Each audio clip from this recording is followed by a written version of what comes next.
Crouch, and this is Policy Talks, produced each month by the Williamson County Chamber, better known as Williamson Inc.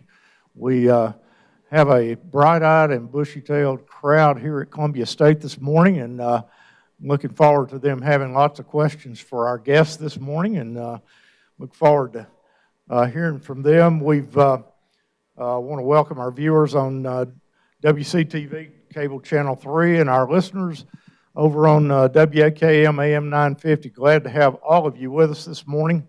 And we've got an unusually interesting crowd here this morning, so I may get to walk around and ask questions out in the audience this morning. But our special guest this morning is Mayor of Williamson County, Rogers Anderson. Rogers, welcome.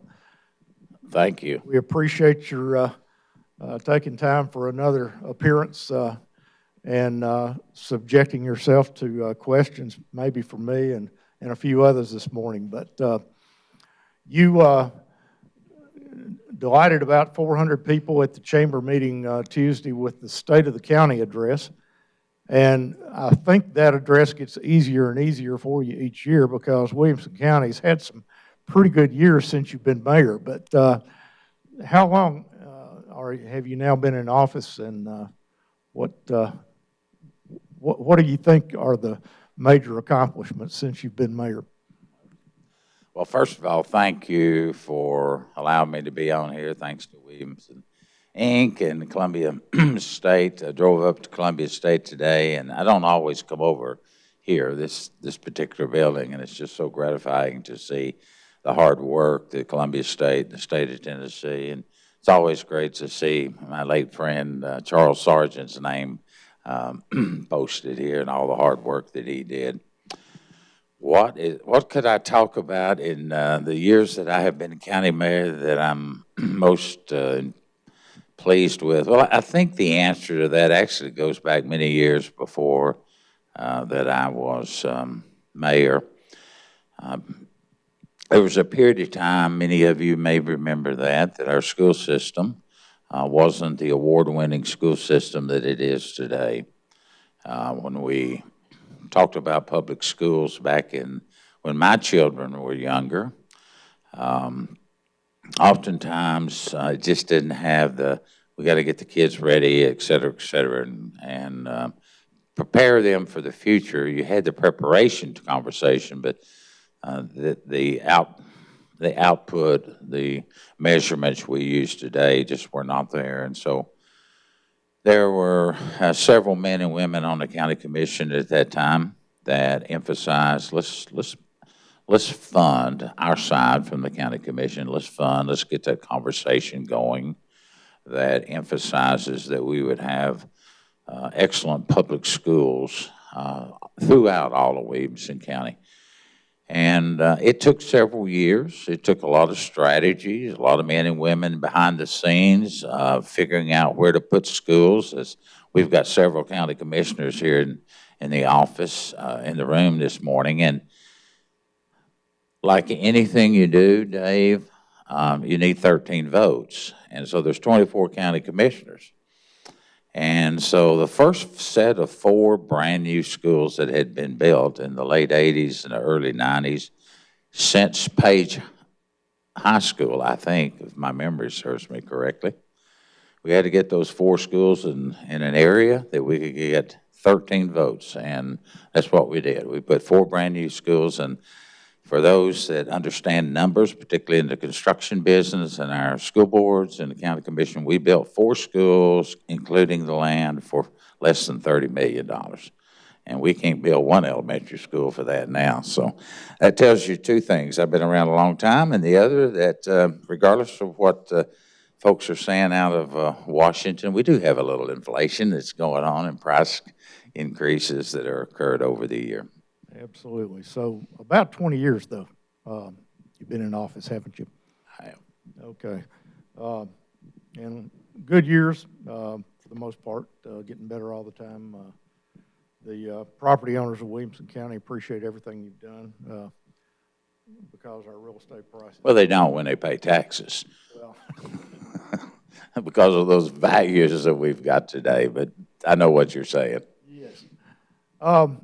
Your speech Tuesday started out with some accolades for our schools, for the teachers, and I'm just going to pull out a few things that rung true with me. The TCAP scores, as I understood what you said, elementary through 8th grade, the highest in the state. Is that right? Correct. That have we ever done that before? Yeah, that's well deserved, and I certainly didn't do it. It was those teachers that are in the classroom every day that and probably a lot of moms that are encouraging those students to read, so that they can study. And yes, we have had other success stories, but everything is kind of benchmarking now on the pandemic of 2 years ago. It's going to be interesting how history treats everything from now for the next 50 years. We're going to, it's going to kind of, I won't call it the dark ages like we've seen in other civilization and history, but everything's going to be benchmarked off of the pandemic. But in the last couple of years, those TCAP scores have just been outstanding. And I think it's important to give the credit where the credit is due, and that credit is due to those many teachers that are struggling in this period of time. You also made reference to the cost of the new schools, $35 million for elementary, I believe, $61 million for a middle school, $80 million for a high school. Adding a lot of students every year to the school system, maybe close to 2,000 a year. Is that still? That's what it was for a couple of years. I didn't see any numbers this year. Is that about the same? No, it will not be that this year. I think Jason Golden, our superintendent, is just under 1,000, but about every 800 to 1,000 new children that come in. And understand what we're saying. Graduation occurs in late May, early June. And the head count begins in August, and we benchmark that the day after Labor Day. That's the first count that they really take to say, how many new children do we have moving in? I had this conversation last night at a function I was at, and you would like that all the people that are moving in here would, if you move into XY's community, you would reach out to that elementary, middle school, high school and say, you know, my children will come into school there. But it doesn't work that way. And a lot of it works that way, but the majority of people just show up on the doorsteps of the new school and say, you know, we're bringing one child, two children to your school. And so oftentimes one of the reasons you start school with a half a day, or then you take a half a day off or a full day off. I'm not really sure what they're doing this year, but that gives the principal and the staff time to balance those classrooms in that one half day or half day that they're off. They can see all the kids in the elementary school. We don't think of that. In the retail business or in the government side, come on in, we'll just figure it out what we're doing. But they have to get those kids balanced out so that you don't have one with 15 in and the other one with 20. And Dave, I would be amiss if I didn't just interrupt you. Look who just walked in the room, the Commissioner of Safety and Homeland for the state of Tennessee, the ex-sheriff of Williamson County, Jeff Long. It's always great to see him, and his bodyguard. Right. I think a Williamson County native that is now heading up the Tennessee Highway Patrol. Is that right? And we've got a distinguished crowd here this morning. Mayor Franklin, Vice Mayor, I think, of Brentwood. Is that right, Nelson? Candidates for lots of offices here. So anybody that's not here is missing out on getting to know some. Well, and you would think the commissioner, apparently there must be some traffic issues because they just decided to pull over here and go into Columbia State. And so maybe he could take that message back to Nashville, right, Ken? There are some traffic issues down here in Williamson County, Murray County. Regardless, all that attention goes to other counties, but we could certainly use some of it here. I know Nelson would say the same thing from Brentwood. Right. Kel, I'm getting nervous, though. We do have the commissioner and the colonel schedule for next month. Is that right?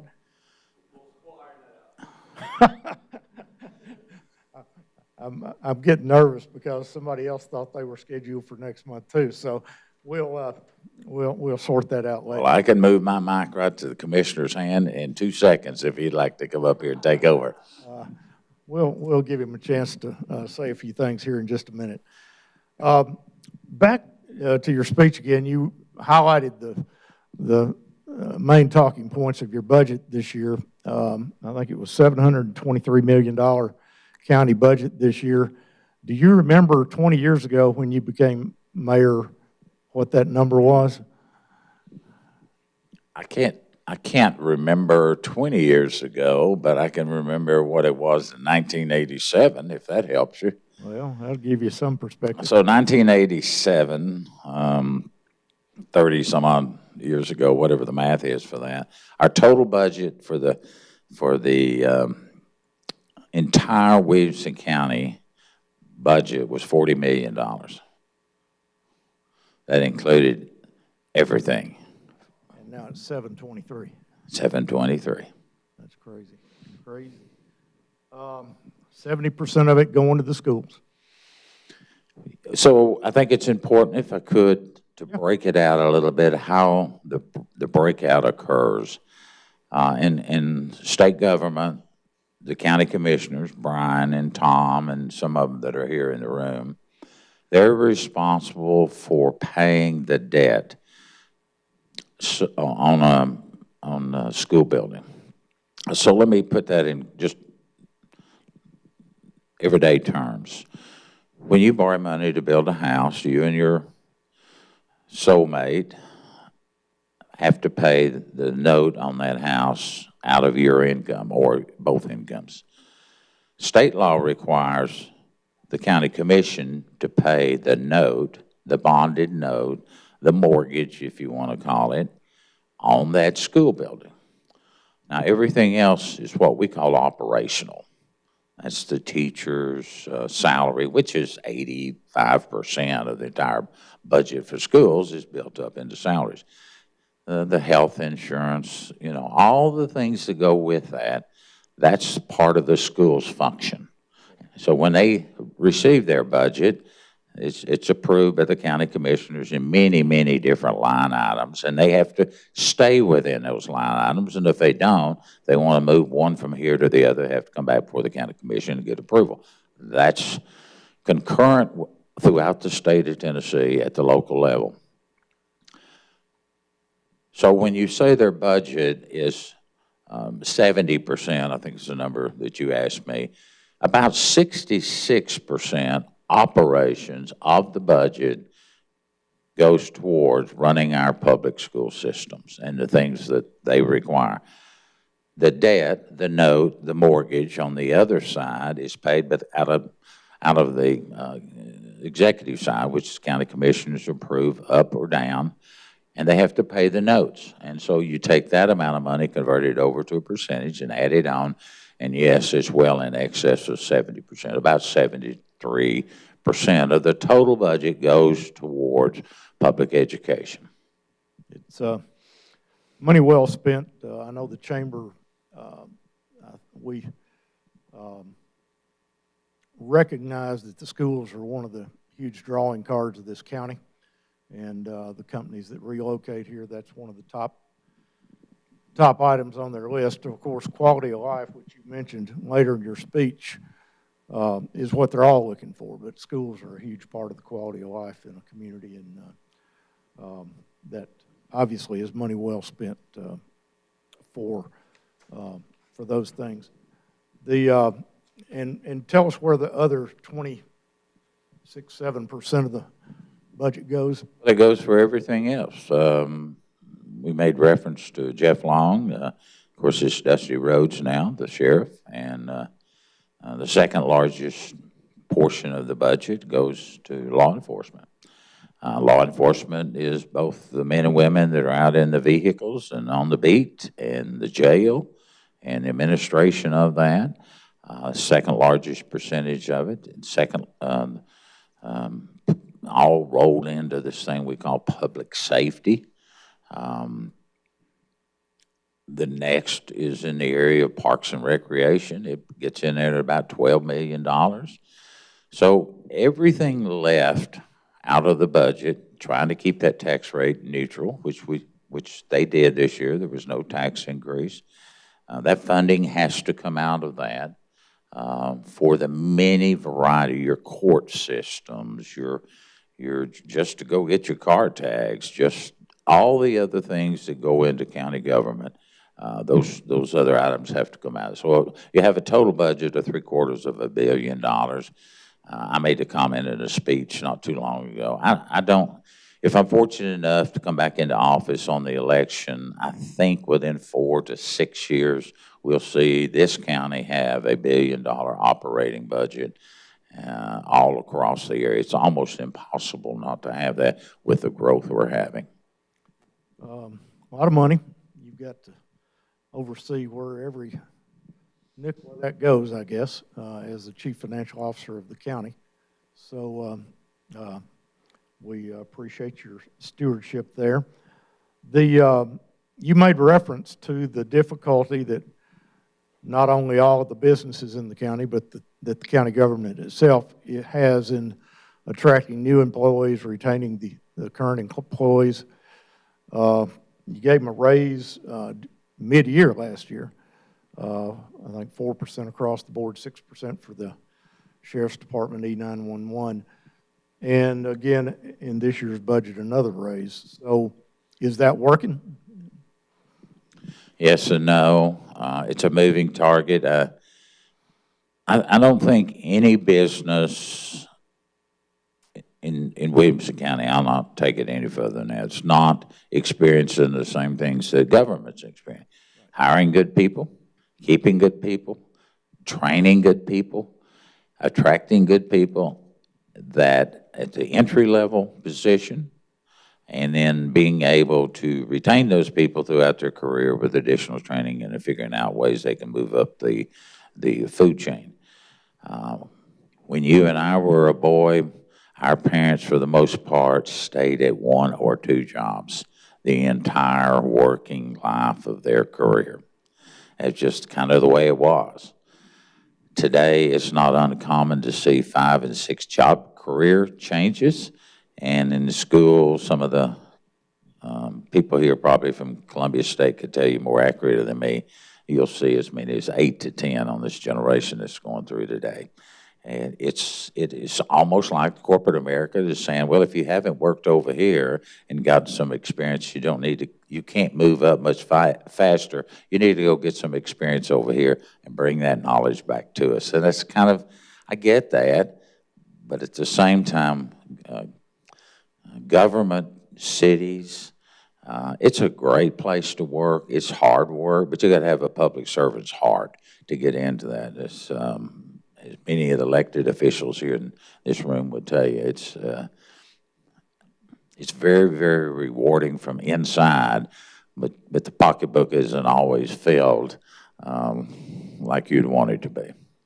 Now, Tennessean had a report about this issue Wednesday, said there are 86 vacancies for full-time positions still at the county. Do you happen to know where all those are? I mean, not all of them, I'm sure, but... Well, I don't know all of them, but I can tell you, I think we have about 20 of those in the law enforcement community. Most of those are in the jail. It's not a place most people would want to have employment, but many of our law enforcement communities started their career in the jail side, understanding, putting up with, learning to move into the skill side, a little bit more of a skill set of working patrol. I think most men and women that get into law enforcement, and I certainly could not qualify for that, so I'm really out of my playground area here. But I think most men and women that go into law enforcement, they really want to have, they want to have that action. They want to have that beat. They want to be out there so they can see improvements made.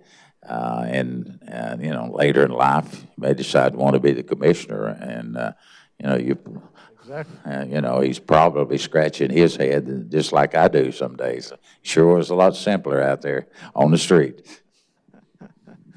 I've heard him say so. Back to the budget, one more item. You did it without a property tax increase this year. But I didn't see the number, but isn't the 723 a little higher than the total number last year? Yes.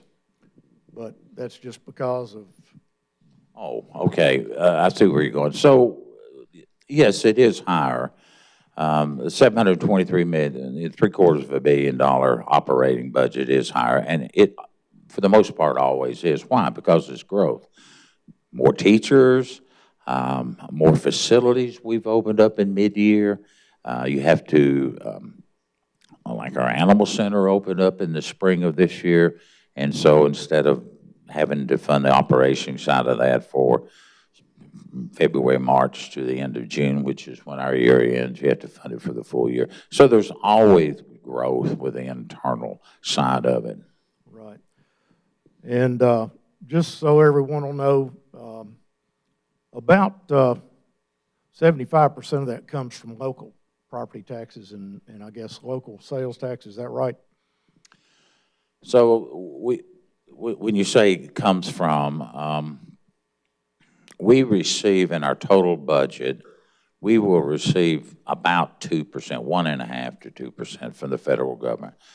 Now, I do need to put an asterisk there that, and I'm sure you're going to ask me a little later, that does not include some of the federal ARPA money that has just come down in the last year or two.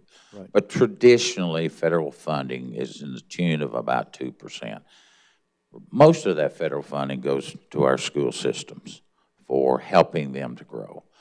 A lot of it comes through TEMA, federal safety issues, and some of it is through the highway department. But the majority of our money, about 2% feds, about 27, if I remember correctly, on the state level, and then the rest of it's out of your property taxes. Okay. That state money, is that sales tax coming back to? It's a combination of sales tax. So let's explain the way sales tax works. Let's say this table is, I'm sitting on the Franklin side, you're on the Brentwood side. I go spend. Not too much detail here. Not too much? Don't give us too much. Yes. Okay. So Early. wherever you go and make a purchase, and we'll just round off, say 10% of the product, our sales tax is 9.75. So 10% of $100 is $10. About $7 of that sales tax goes to Nashville. That helps to fund operations within the state, helps to fund other communities, et cetera, et cetera. We never receive back what we send in. And that's always been a question, why? And I don't make those rules. You need to go to Tennessee Department of Revenue. We'll ask Sam Whitson about that here. And all of the things. But the seven, on our example, 10% of 100 is $10, $7 goes to Nashville. The remaining $3 of this example, half of it goes to the city, wherever you purchase it. It goes to Ken, it goes to Brentwood, it goes to any of our 6 cities. The other half of that goes directly to the schools.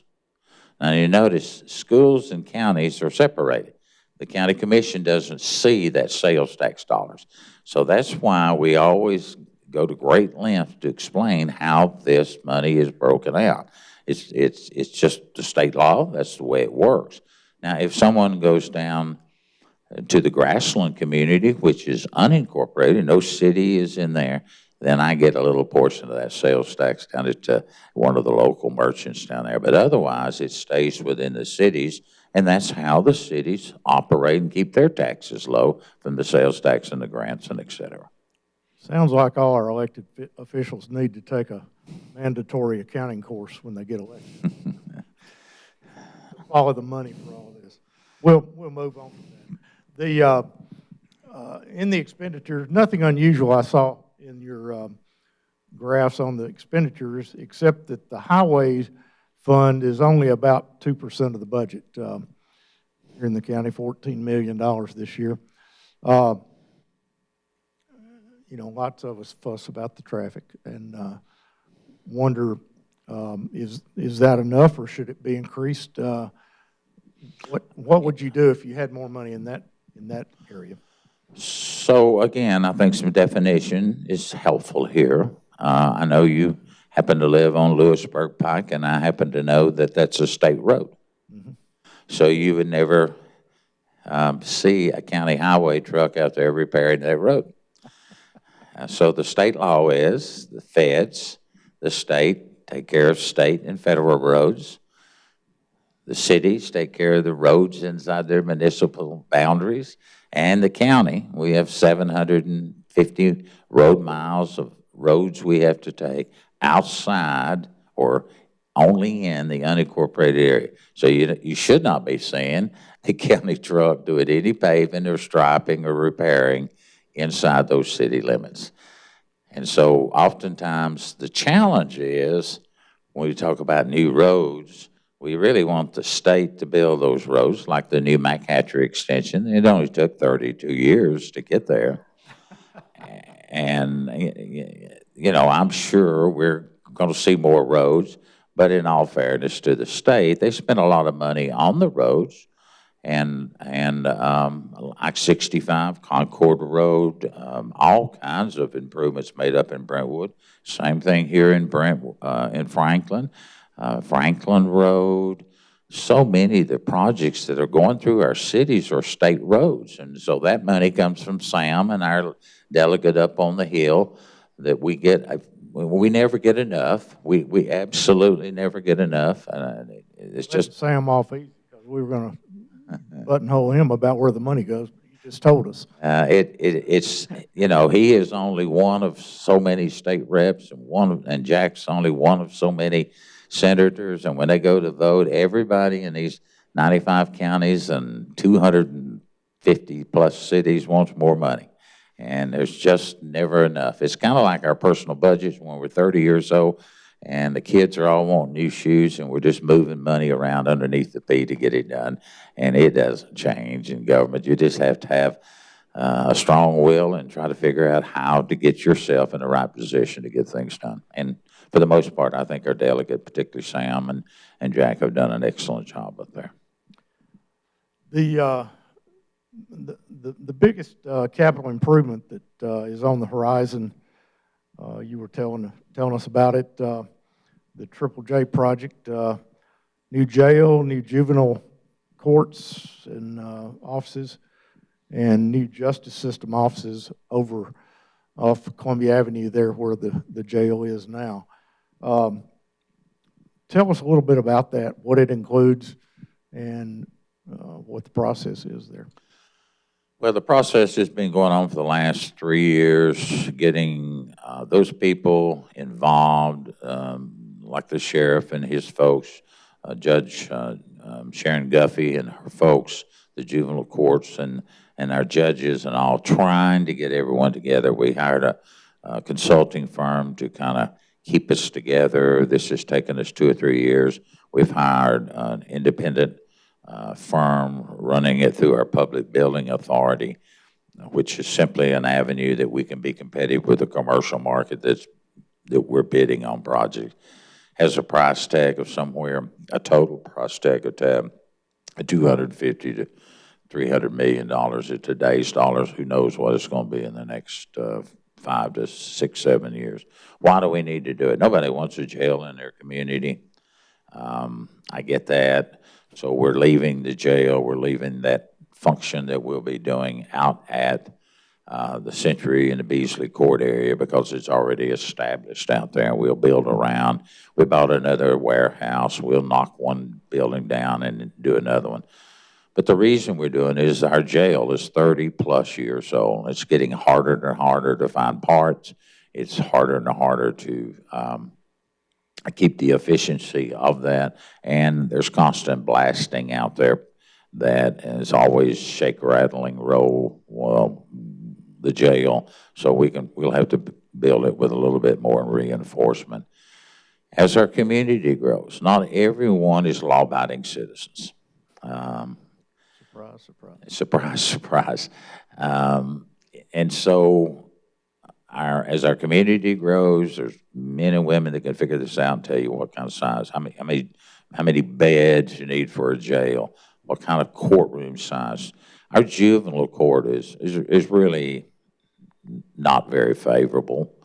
It needs to be improved and has for several years, but we've just never been able to get our hands around how that looks. And this time we are, and that's a high priority, and it will be out of the system that we're working on. We've got to improve our juvenile court. As our schools grow, our juvenile issues grow also. And that's an unfortunate thing to say, but we have lots and lots of truancy. We have misdemeanors. We just have mischief that boys and girls do, and domestic violence enters into that. I think the big umbrella, and I've got to give a shout out to Dr. Moore, Mayor Moore, and the emphasis he's put on mental health in our community.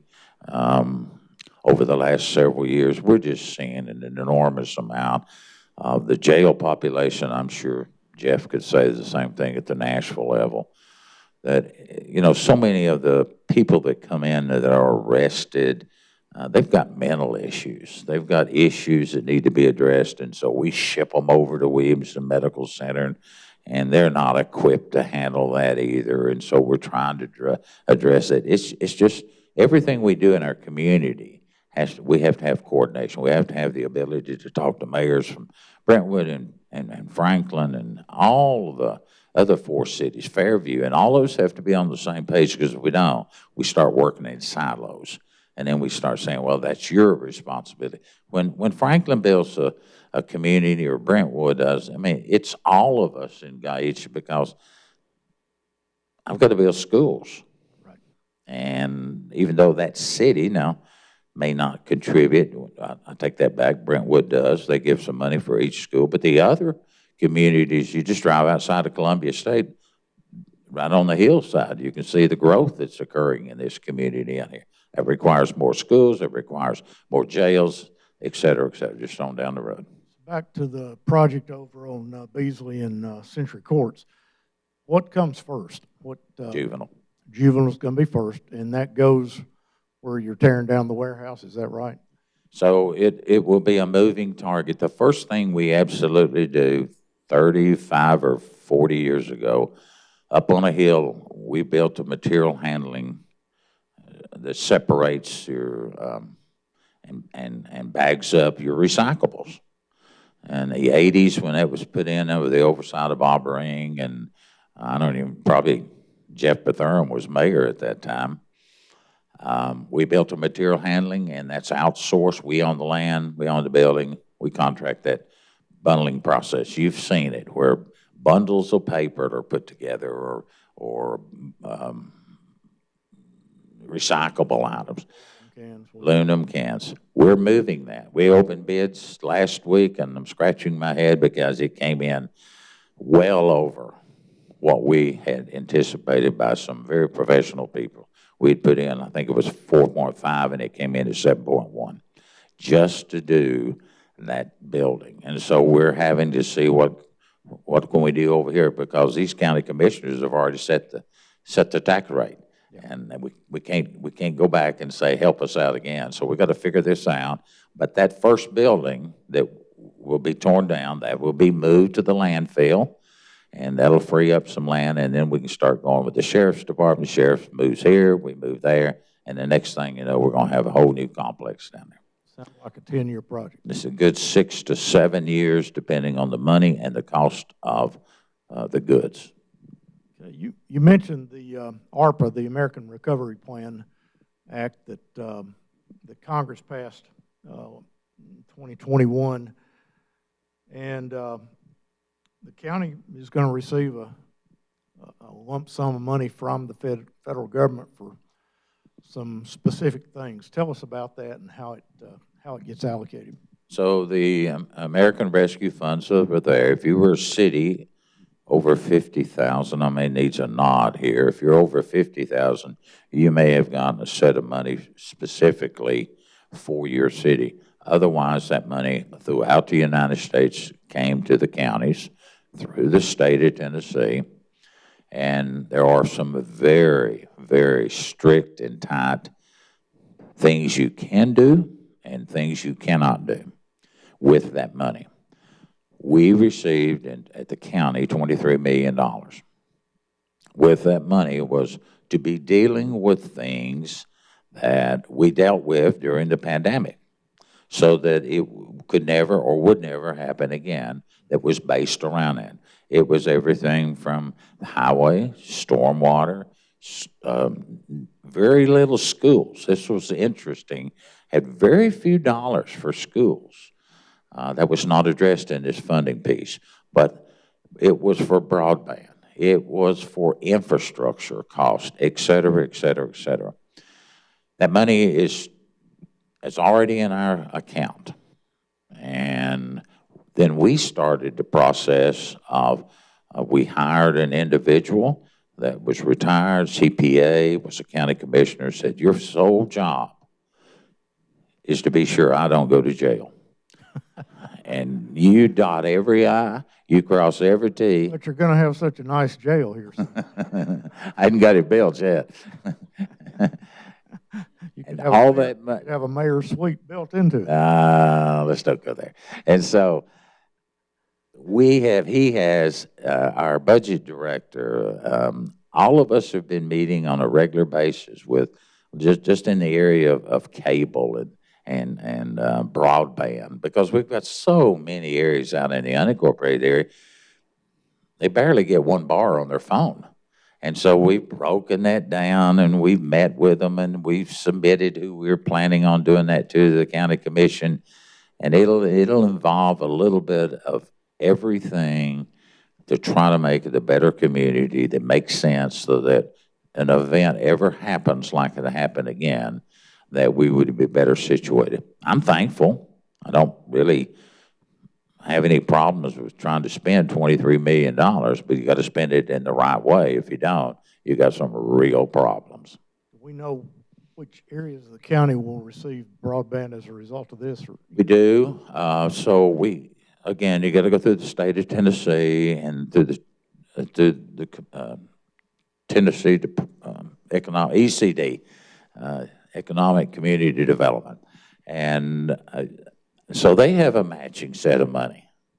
And so you want to be able to identify your project with their projects, and then you want to be able to, oh, by the way, there's some federal dollars that are outside of both of these that go to these different utility companies. You want to be able to hold their hand in dates. So but right now it looks like no announcement's been made.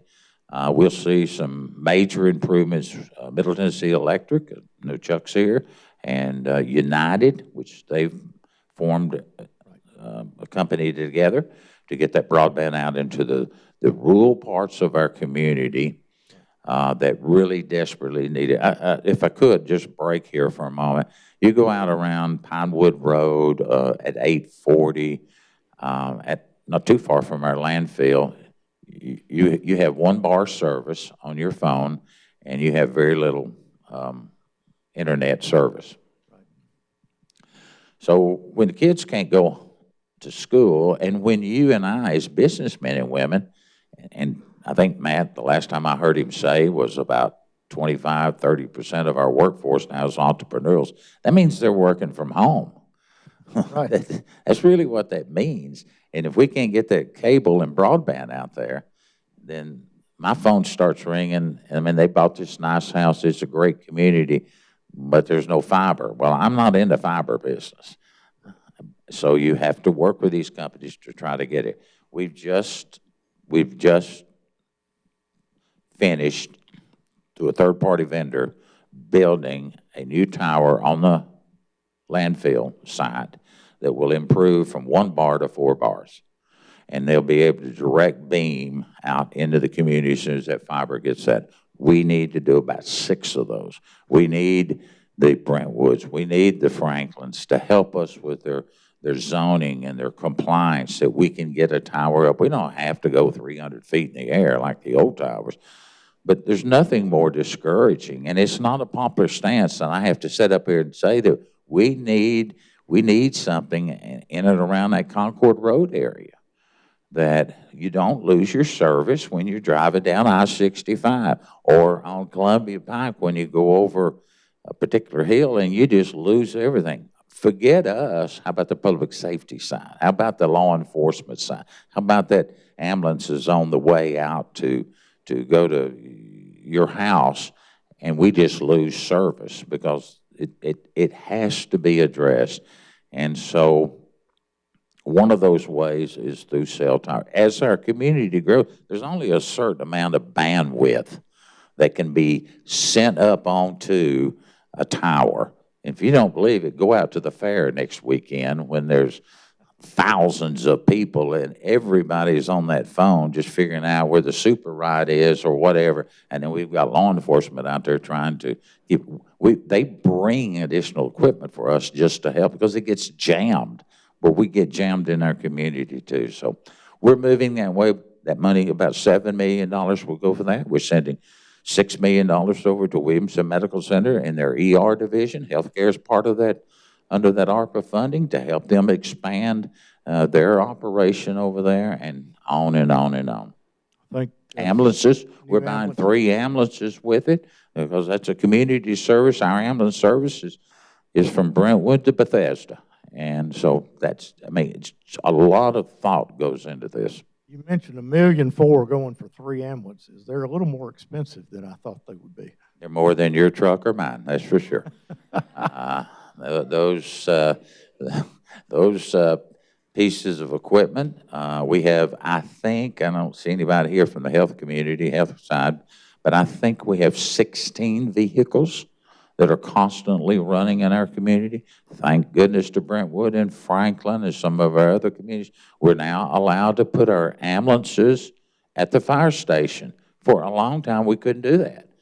And it's just working through those issues, like the one out at the Ag Park, built a brand new fire station, Franklin did. The county was on the county land, and we did some talking back and forth, and they were able to build on the county ag center. They helped us with our sewer. They helped us. Let's get an ambulance out there. That's where your medical team needs to be, and Brentwood's been doing it for years too. Well, I can personally say when you need an ambulance, you want it close by. My one muscle relaxer wasn't doing enough here a couple months ago. I decided to take a couple extras one morning, and they had to come and get me. So they were very much appreciated. But if I could, just a moment, I think it's something we don't. Public safety. I'm military, ex-military. And there's a lot of preparation that goes into everything a military man or woman does. I don't care what branch you're in. And chances are you'll never use it. But you're going to be prepared. And you hope you never use it. Right. I think we need to look more at that at the state and the county levels. TEMA does a great job. But TEMA's got their issues just as the counties do. And so I think our public safety areas with our state legislators and our men and women, not me, not an elected official, for oftentimes I don't even know what I'm talking about, but get those people in the law enforcement community. I am so thankful, and I want to say this, that in 2010, which is 12 years ago, remember the floods? It was awful for this county. And Jeff Long, who was the sheriff at that time, and I were riding around in a vehicle, couldn't get from spot 1 to spot 2, didn't have any equipment, 12 years ago, in a growing community. We'd never experienced this. They had planned for it, but never a 500-year flood or a 100-year flood. Right. And we both looked at each other at the same time and said, we can't do this again. Yeah.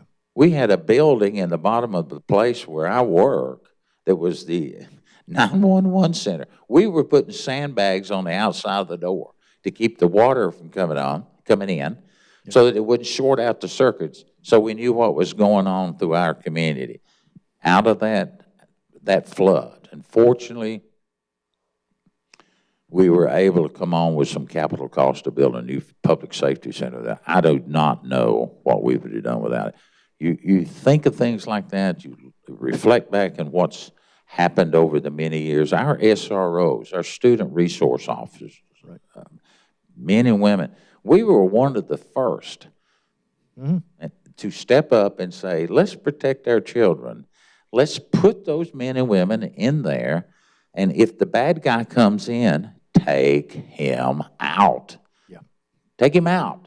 And now over that, we have enhanced our schools. You didn't want them to look like a prison, but that cute little blonde-headed girl sat in 4 rows back there. She needed to be protected when she went to school. And we need to protect those dad-burn teachers. Right. And we need to have those men and women, and Jeff and now Dusty, they've stepped up. Our schools have spent millions of dollars to make those schools safe. And I know you're wanting to go on, but I'm telling you, all this stuff that goes on in our community, that's why people come here, but they don't know why. They just know it's a good, safe place.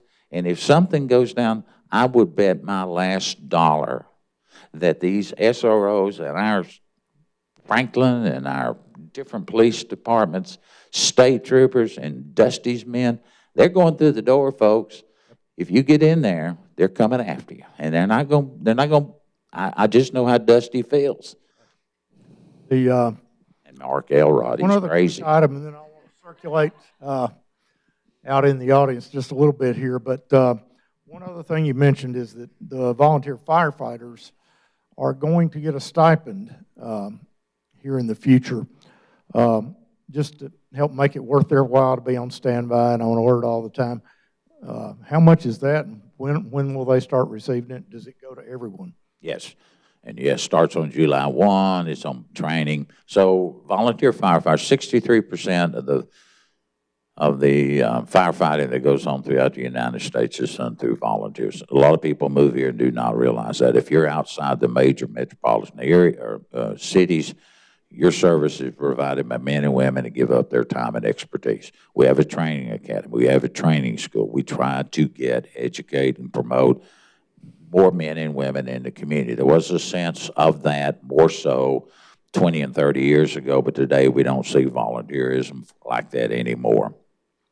But in our community, that is serviced by all of our firefighters, the county commission approves buildings and equipment, trucks, things like that. There's never everything for that volunteer. And so now you get training, you get additional credits on that. The state has put in a program, and we've turned around and matched it. We have to provide that protection for the homes.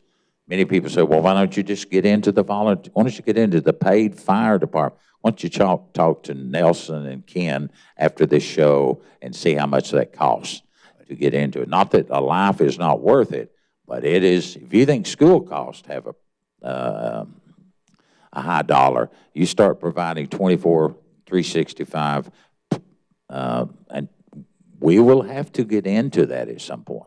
But right now, it's just cost prohibitive. Gotcha. Commissioner Long, we're graced by the presence of our Tennessee Commissioner of Public Safety. Jeff Long used to be our sheriff here for many years, brought a guest with him. Are you going to be able to come back next month? Okay, good. Any comments about anything the mayor has addressed this morning that you can add some color to? Well, I'm glad to hear the update. Of course, I've been gone for a while, and I miss Williamson County, miss being in the community, but I'm glad to hear the updates. And every time I hear him speak, it just amazes me, being with him when I was a sheriff and everything, how he keeps all of this in his head, the figures, and how he keeps up with getting the money that's available to cover everything that has to be covered. And the way that the community is growing. You know, I love this community. I love Williamson County, and to see it grow the way it is right now is just tremendous. I mean, we see that every day on the news. And for the commission, Tom and the rest of them to try to, and Brian to try to keep up with that in the commission and try to fund it, what a challenge it is, but they all do a great job. I think in a private conversation we had, you're going to have about 100 new state troopers in the state budget. Is that right? Are you going to be able to find them, Matt? I appreciate that, Commissioner. Yeah, I'm Matt Perry. I'm Colonel of Tennessee Army Patrol, and I'm born and raised here in Franklin. So Governor Lee put it in his budget. The legislature approved it. July 1, you know, the first of this month, we got 100 new trooper positions across the state. So we're starting a school this Sunday. We're starting a cadet school at the end of August and another cadet school at the end of November, which for us, historically, we hire once a year, and we've decided we need to try to do something different, modernize, think outside the box, and just sort of challenge the status quo. So we're hiring as fast as we can hire. I'm going to give a quick shameless plug, www.tn.gov/safety. There's a drop down for highway patrol. You can apply right there. We're actually taking applications through August 1st.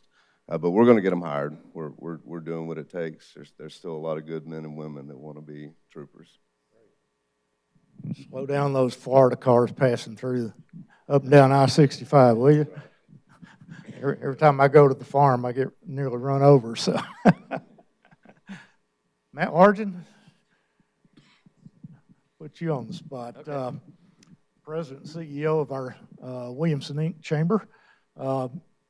Schools are very important to the business community. Tell us a little bit about how that works. Yeah, I'm happy to. And I'll just echo what the commissioner said. I mean, when you get a chance to interact with Rogers and you hear Rogers speak, you leave with even more respect of what he does and how he does it for this community, for sure.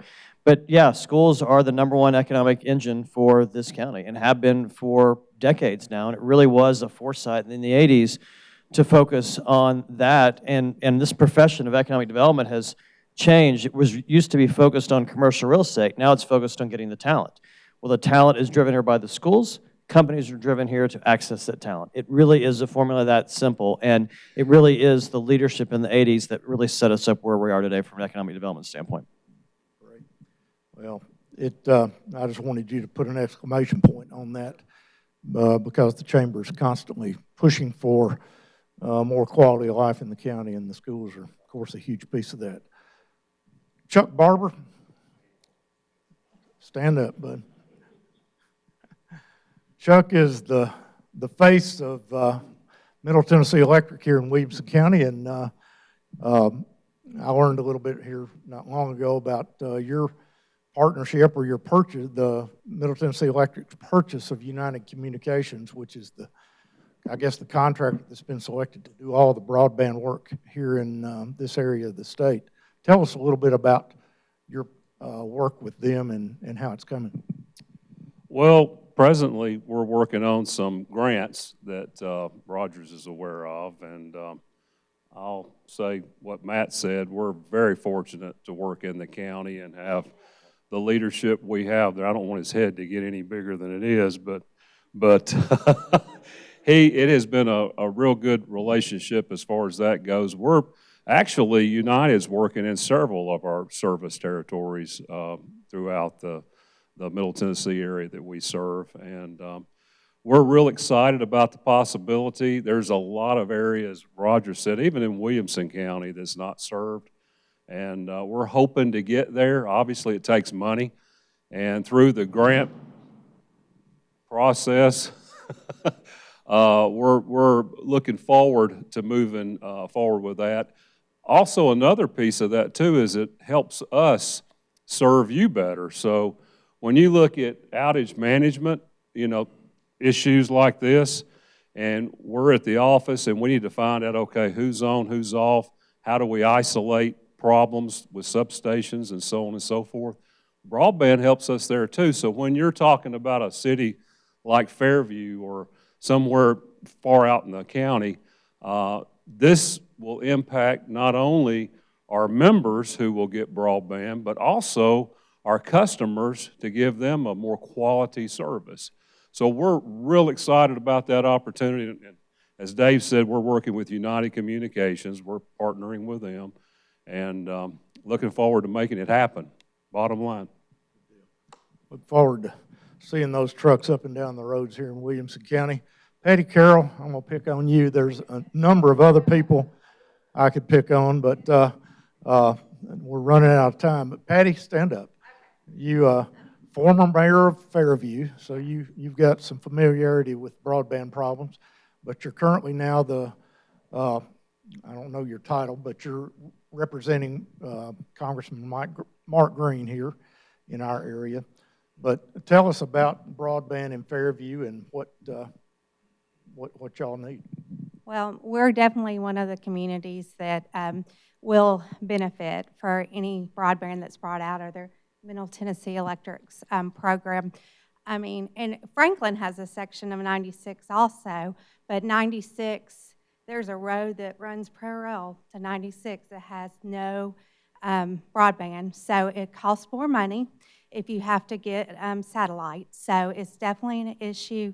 You find it from the people working at home when the kids went home, and it just became a big issue, and you're having to go to McDonald's or the library, and so it's going to be huge, and people don't realize, because some of these rural areas are Williamson County, they don't realize how bad it is, but there is an issue, and we're definitely looking forward to some solutions. Is Congressman Green doing all right these days? Yeah, we're busy, ready to work our new district and ready to continue to serve Williamson County. And so we're doing good. Congressman Green was our guest last year, about this time last year, and we, brilliant guy, and we were happy to have him. Anybody else got any, Mayor Moore, you got any thing you need to put an exclamation point on this year? Mayor Franklin, Ken Moore, Dr. Ken Moore. Well, thanks for the opportunity to ask Rogers a question, and I think Rogers has highlighted a number of ways that the cities and the county work together. But I think pulling out your crystal ball as we look at the future, what are those other opportunities and how can we maximize that ability for us to synchronously move things forward in our county and our cities?